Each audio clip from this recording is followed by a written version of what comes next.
Pandering is the act of catering to one's desires, taste, or preferences in a way that's insincere, overindulgent, and often, more than likely, it's for personal gain. It's commonly used in a negative connotation, implying that the person is sacrificing their principles or authenticity to please others or to win favor in different areas such as politics, marketing, or entertainment. There are so many forms of pandering surrounded around the black hair movement and the team natural movement. For example, this lying term that black hair is not taught in cosmetology school, and that's why braiders didn't have to go. Arizona native and accomplished stylist Essence Farmer has been braiding hair since the age of 12. I think a lot of black women just got to a place where they wanted to embrace their natural and authentic selves and their own beauty, because we've always been shown another standard. It wasn't always easy for her to be that artist. Arizona law made it difficult to open up her own hair braiding salon. So they told me I had to have a license. At the time, Arizona's Board of Cosmetology required 1,600 hours of classroom instruction, even though not a single hour of natural hair braiding instruction was included in the program. I took up issue with it because the things that I did, which was braids, locks, twists, they didn't teach nor did they test on it. And at a cost of at least $10,000. All that time that I would have spent going to cosmetology school and the money, to me, just didn't make sense. So at just 23 years old, and with the help of the Institute for Justice, she challenged Arizona's cosmetology licensing laws, arguing they stifle job opportunities and suppressed a vibrant expression of culture. In April of 2004, then Governor Janet Napolitano signed Senate Bill 1159 into law, allowing all natural braiders to practice their art without the hurdles. I realized I made history. Essence now travels the world teaching and speaking on how to be successful in the hair braiding industry. Yeah, and that as you can clearly see their reasoning behind not going to cosmetology school in the first place is because black hair isn't taught in cosmetology school, and they don't focus on black girls in cosmetology school. And let's see if this is true. Here you can clearly see this is the Milady's book. This is the book that I used in cosmetology school, and anyone who goes to cosmetology schools, most schools, this Milady's book is our standard, and this is the copy from 2008. All right, 08. Not to mention I was born in 1990 and I am the class of 2008, so this is the version of the Milady's cosmetology book that was on the market whenever I was in the 12th grade, even though I graduated from high school a year early. This was sent to me by one of my subscribers. Thank you, girl. The narrative that black hair is not taught in cosmetology school is a big form of pandering towards black women to paint this false narrative that black women are somehow like forgotten about and alienated in every sense of the word, even in cosmetology school. Well, in the reality of it, braiding is styling and has absolutely nothing to do with the science of hair. When you're going to cosmetology school, long before you ever touch anybody's hair, you're in the classroom for at least 6 months learning theory. And prior to people fighting, and not just black women, but prior to them changing things way back when, our mothers and grandmothers and great grandmothers used to have to learn biology and anatomy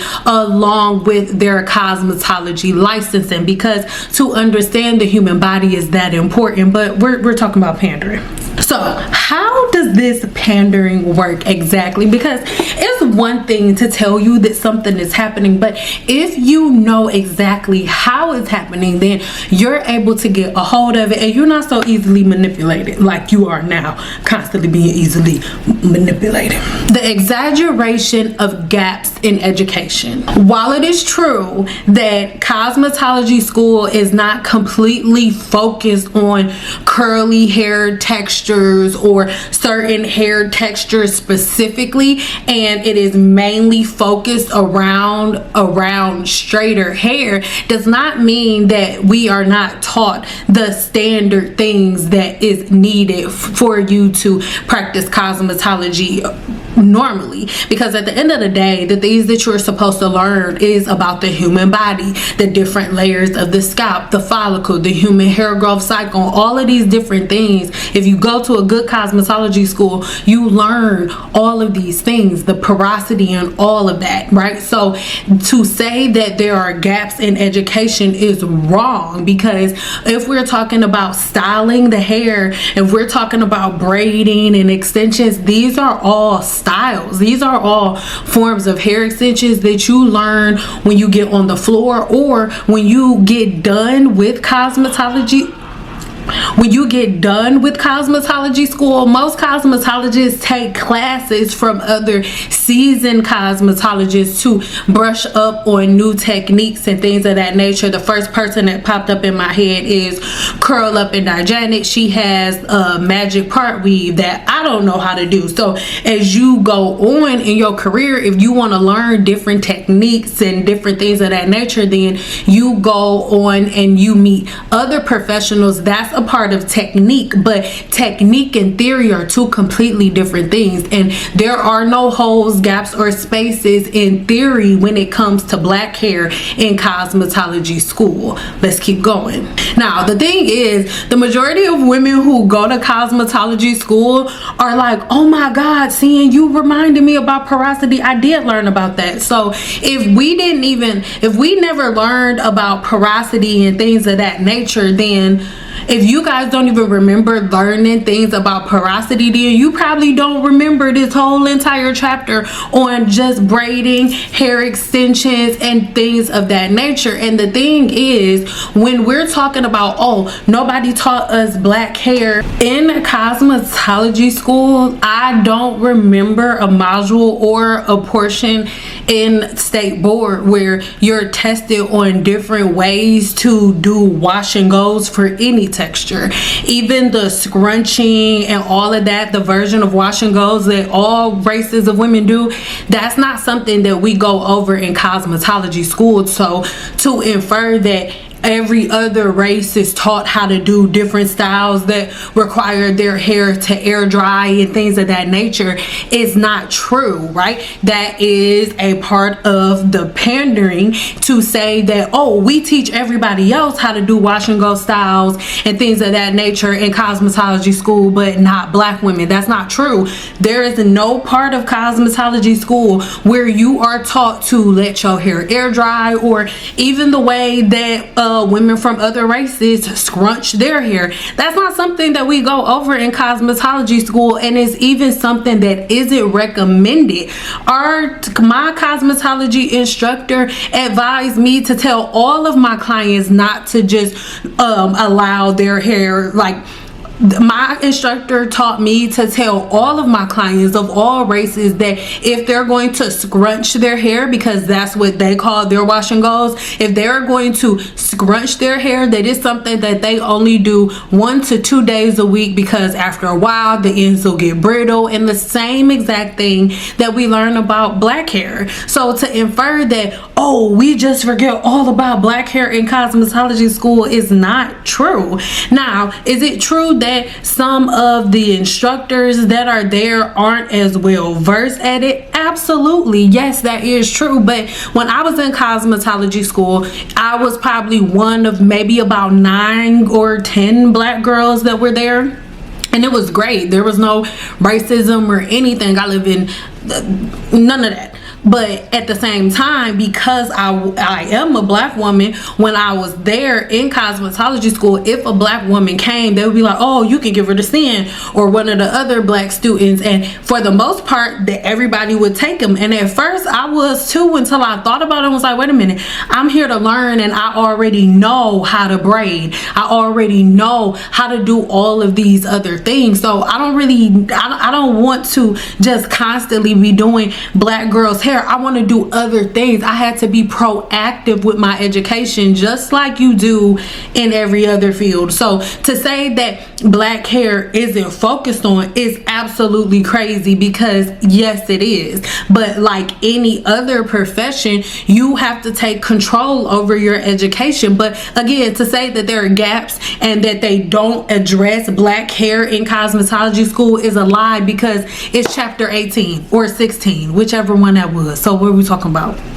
Perpetuating misinformation for monetary or commercial gain. And this is going to be, this will look like different bloggers or YouTubers constantly making videos saying that cosmetology school has this big gap for black women and it's never addressed, that black women don't learn how to do hair properly and they don't learn team natural styles and all of those things. And that's not true, as we just talked about. Most of the time when you look on different YouTubers pages and go all the way back in the day, they teach you like, oh, you can't learn these things going to cosmetology school. That's why I didn't go, because you can't learn how to do black hair properly. And if you notice now, those same women who were saying that now, the same women who were saying that over a decade ago, now today in 2024 are either now currently in cosmetology school, either went to cosmetology school and graduated, or have a full-fledged cosmetologist that they now go to on a regular basis. These are things that you have to pay attention to, because the misinformation is popping y'all right in the face. Most of the time, their pandering is followed by some type of course or class that they can give you that is going to contain something that you can't even get from cosmetology school, because as a cosmetologist, if you went to a cosmetology school, they don't teach nothing about black hair, and the only way you're gonna learn it is if you get it through me. I'm not saying that, I'm giving you an example of what they pandering sounds like, because it's some bullshit. Most of the time, this type of pandering also helps them to manage and make ways to have conversations focusing on the negative experiences that black women have going to hair salon.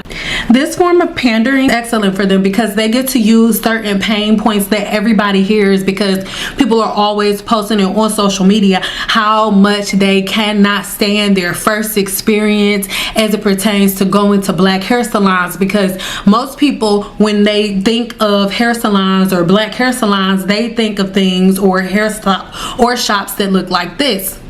And in reality, the type of cosmetologists that you should be going to are ones that sometimes I add to my channel that look like this.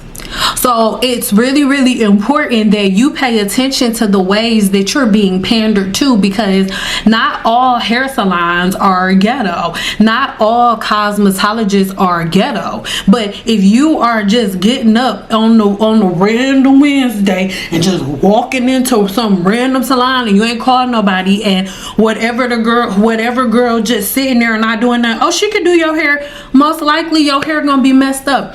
Do y'all remember that movie? I think it was Barbershop. It was either Barbershop or Beauty Shop. I'll put the clip right here where a dude randomly walks in for a cut, and it was a white boy that was sitting right there. He was just sitting there not doing nothing because nobody wanted to give him a chance. He didn't have any clients. He was just sitting there, and everybody was like, no, I'm straight. I don't really want him to cut my hair. I'm straight. I'm not saying that every woman that's just sitting there in the shop is bad, right? Because I'm not saying that, but at the same time, most of the women that y'all went to that y'all don't like are women who were just sitting there. So, and people know that, and people also know that accountability is not something that is very prevalent in certain communities. I ain't gonna speak on which community that is. You leave it for me in the comments. because they know that a lot of black women feel like they can't find cosmetologists or hairstylists to do their hair properly, they are able to sell so many different products to you that are pandered after they pander and say, oh my god, I know it's horrible going to the hair salon and you don't want to do it because they like this and they get all like this, and then you be sitting there for long hours like this, but this is gonna be even better. And then here comes this $500, $600 blow dryer that all of y'all go buy. And have y'all noticed that the same women who had y'all talking about it at first, or the buzz that was out then, is no longer out? They already got the money, they're moving on. Yeah, they still do ads and stuff, but are they trying to shove it down your throat? Absolutely not. And are the women who promoted it originally like screaming from the mountaintop still right now? Absolutely not. But it don't matter because you already paid $500 for it. Number 3 is going to be glossing over the issue. One of my main problems with the women who first started going down and filing certain cases with the state, like we talked about at the beginning, instead of them fighting so hard to say, forget education, we don't need no education, why not fight hard to make the curriculum for black hair more extensive, if that's something that you want to do? But because as a black woman who did go to cosmetology school, I learned more than enough, right, to master black hair, more than enough. But would it have been great if my instructors were a little better educated on certain things? Yeah, but at the same time, when I was at cosmetology school, my baby, they weren't focused on teaching any hairstyle. We didn't have a whole day where we just focused on French rolls and like what? And all women of all races wear French rolls. All women of all races wear updos and ponytails and sculpture things. Like, all women do that. But the reason that they didn't teach washing golds in cosmetology school is because it's not something that you're supposed to do. Yeah, there's a reason why they didn't teach it. Because you ain't supposed to do it. So it's not that, oh, cosmetology school don't teach you how to do black hair. Cosmetology school teaches you how to do black hair the right way. And the problem is, y'all want to be singled out so much that y'all will even take being singled out, even if that means that your education and the things that you require are dwindled down. Like, black women do not mind taking less than and being at the bottom of the totem pole, as long as they say, hey, look at her, she black, she pretty, she at the bottom. No, it's like, what is going on? So that's a really big problem. And like I said, lastly, number 3 is ignoring the actual issues, ignoring the real problems that we should be focusing on. When you can completely divert everybody's attention from the one thing that can actually fix their problems, then you can not only make sure that you get their money, but you can make sure that no matter how many people like me come out here, people like me will forever be the enemy, because your version of pandering was so good. It was so good. And they are so into the victim role and the victim mentality because of the methods of pandering that it doesn't matter what anybody says, their pockets will always be full. All they have to do is put whatever their new product is in the hand of their favorite YouTuber and they got your money, and it doesn't matter what somebody like me says because they have your mind.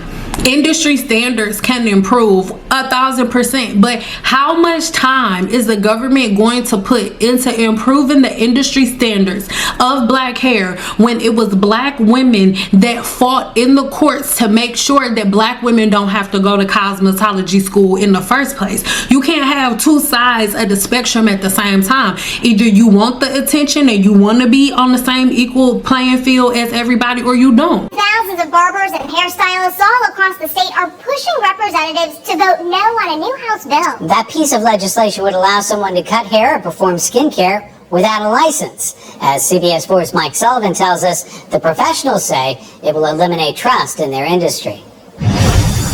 On Main Street in Zionsville, you'll find Amber McDowell at Kimberly's Hair Design. Hardest parts of a men's cut essentially is the blending. Behind those shears is far more than the minimum 1,500 hours necessary for a license to cut hair.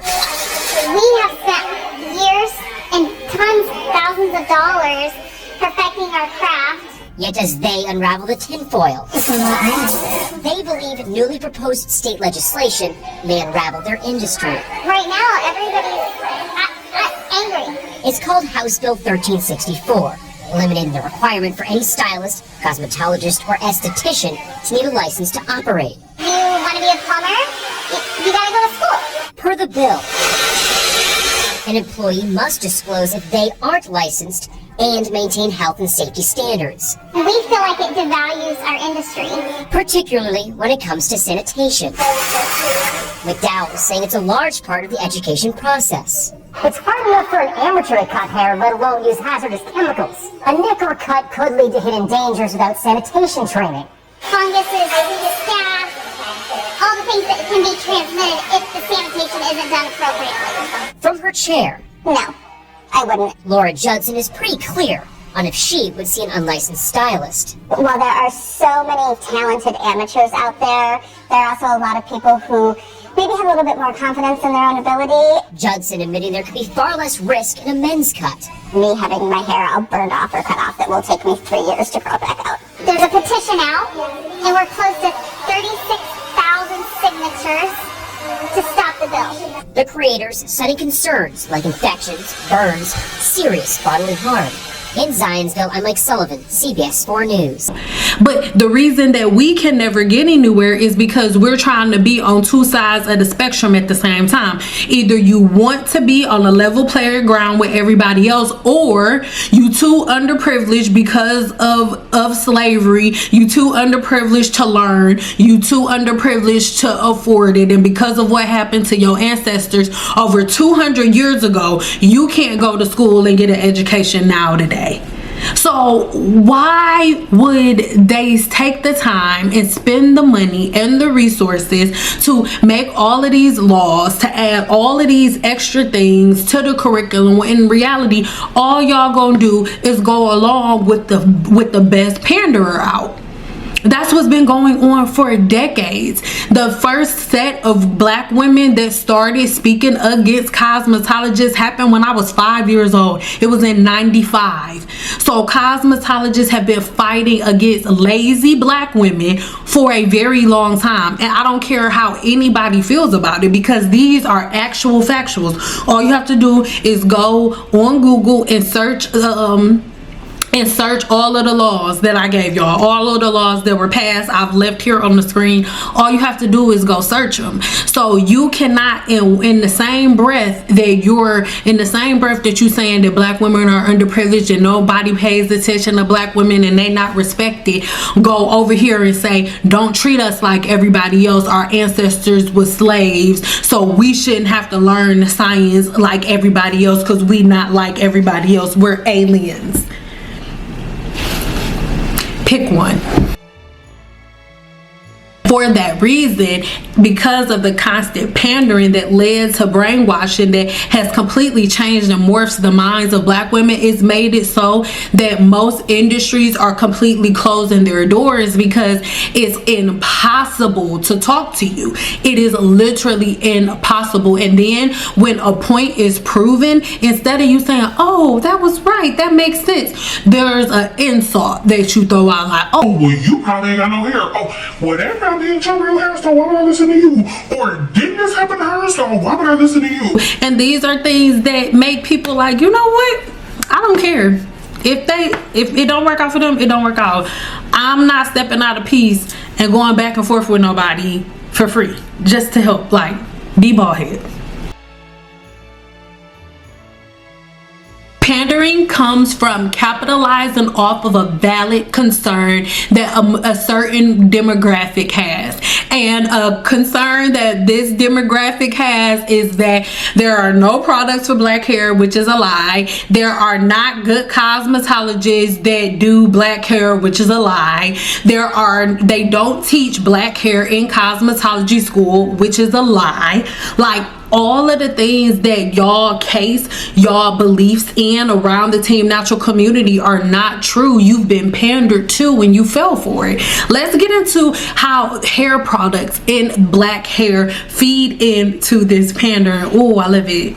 Black women in many states fought so hard for decades, right? I'm about to be 34 years old, and this was going on when one of the first cases to ever come to court as it pertains to team natural people versus cosmetologists was when I was about 3 or 5 years old. I put the date right here. So it's something that's been going on for a very long time. These braiders saw education as a barrier of entry to infer that there shouldn't be some type of barrier if you put in your little stinking little raggedy little fingers in somebody's head. And these are something that this is something that people need to think about, understanding that a lot of braiders fought so they could hurry up and do hair and make money without going to school to learn the proper sanitation to make sure that you're as safe as possible. Because at the end of the day, the reason that you go to school is to make sure that you have proper sanitation practices so your clients aren't getting staph infections, CCCA, folliculitis, seborrheic dermatitis, and so many other different scalp disorders that y'all don't even know about because you ain't go to school. The major turning point happened in Tennessee in 1995. This was when these two women sued the state of Tennessee, which made significant changes in the cosmetology industry. This case highlighted that the practicing of African braiding and things of that nature were unfairly regulated by the state, which made a barrier of entry, regulating women from being able to make money. They had a problem with the fact that, oh, I'm black, so I should be able to do these styles on people's hair without being regulated by the state.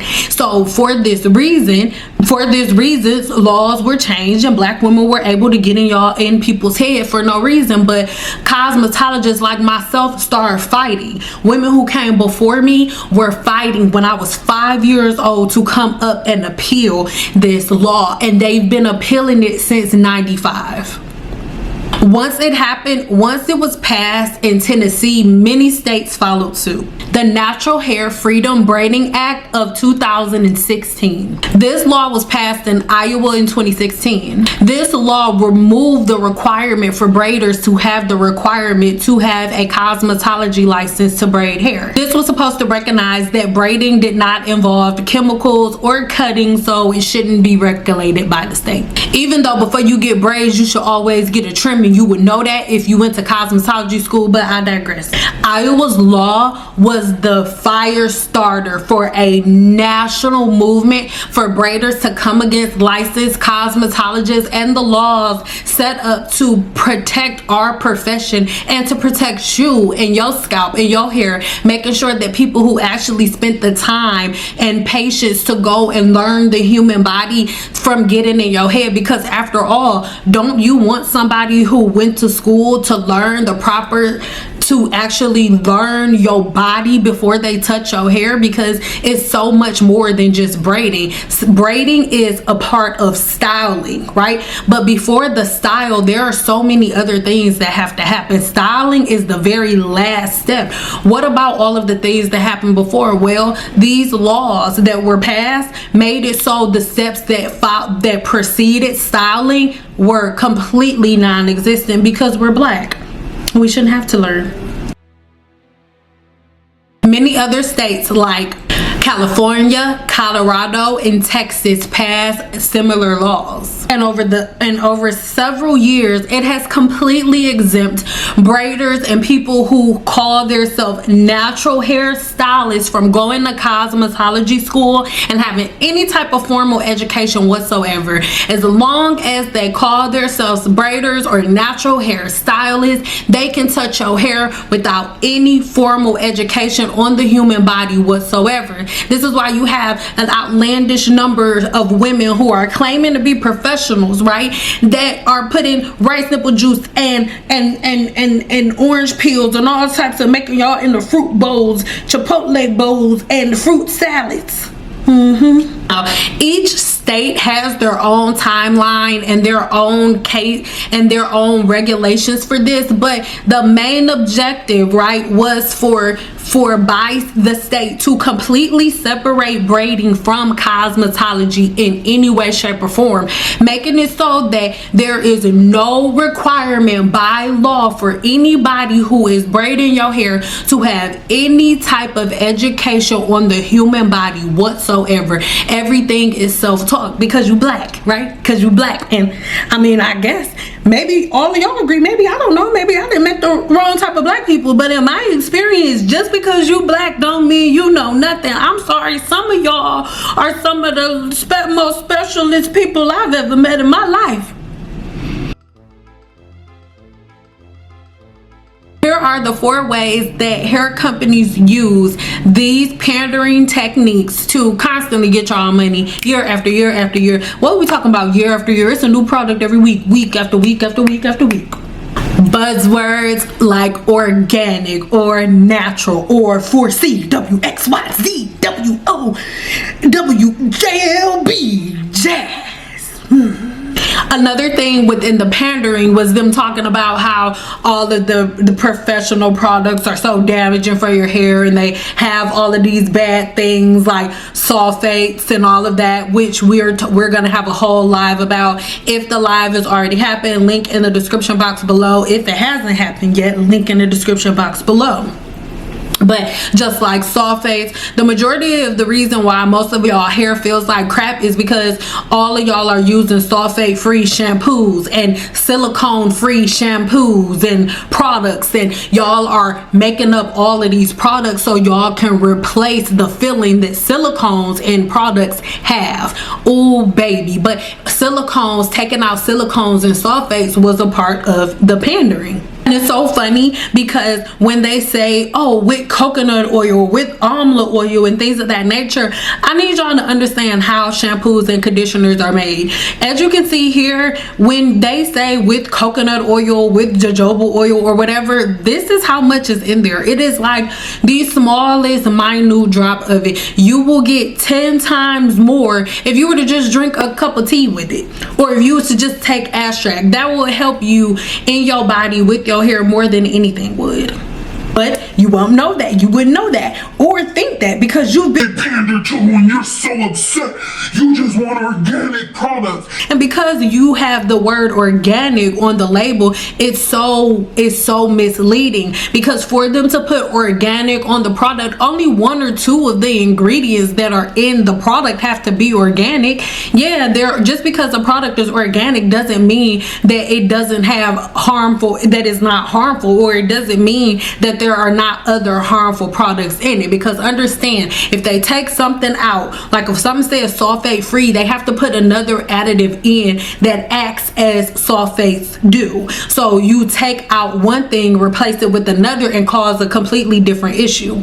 So these are things that I want y'all to think about. But it's so easy to pander to you because all they have to do is put all of those pain points on the label, and then boom shakala boom, they got you. 2, for curly or kinky hair.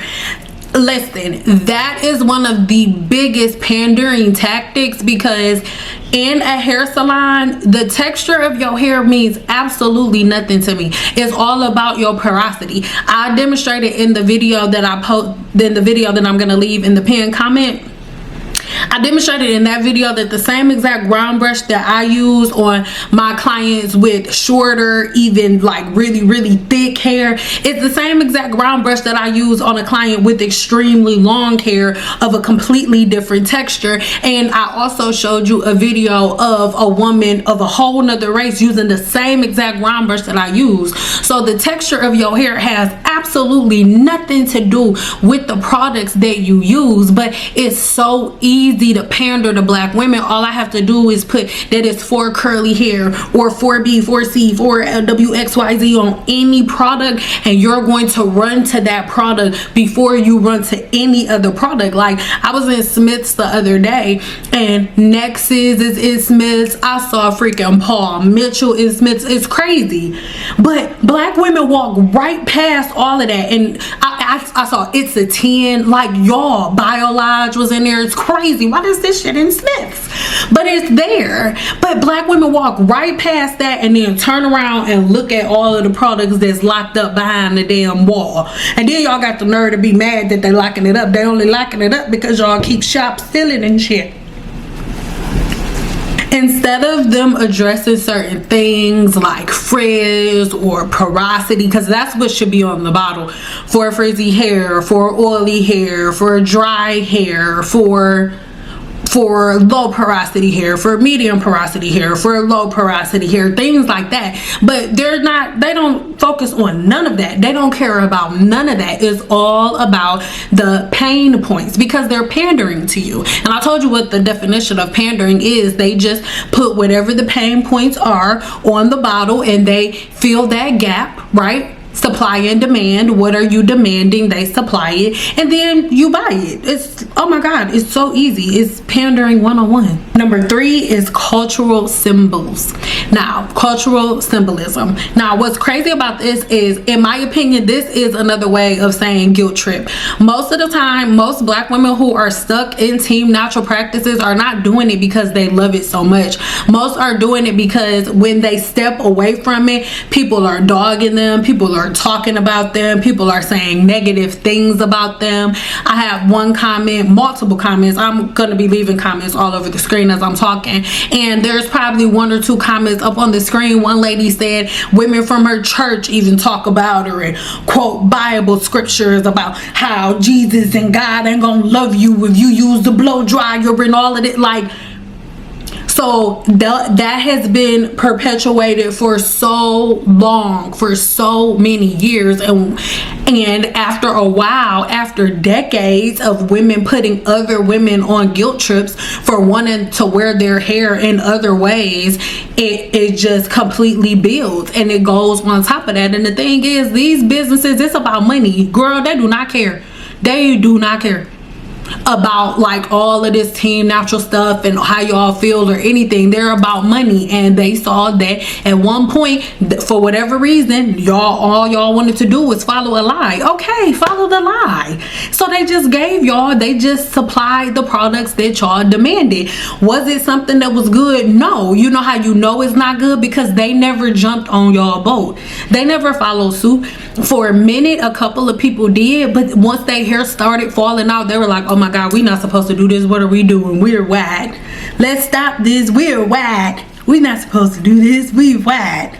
So I need y'all to think about it. Like, really sit down and think about the science of hair. Y'all have been pandered to so much. Like, oh my god. A lot of brands use cultural symbolism. They use certain colors, you know, that are like, that signify Africa and cultural backgrounds and things of that nature, and they paint this imagery like every woman in Africa is walking around with a wash and go, and that's not true. Women in Africa are either wearing weaves and relaxers just like us, or they wear their natural hair, or they have locks. And that's what I suggest you to do. If you want to team natural all the time, just get some goddamn locks. Your little pretend locks, your two-share and twister pretend locks. What's crazy, a lot of these brands that are like black hair and black African Zimbabwe tribe owned by a black African Zimbabwe warrior are full of shit. Most of these black owned brands or African brands or black hair products are not even owned by black people. Bullshit. Ain't none of these people even black.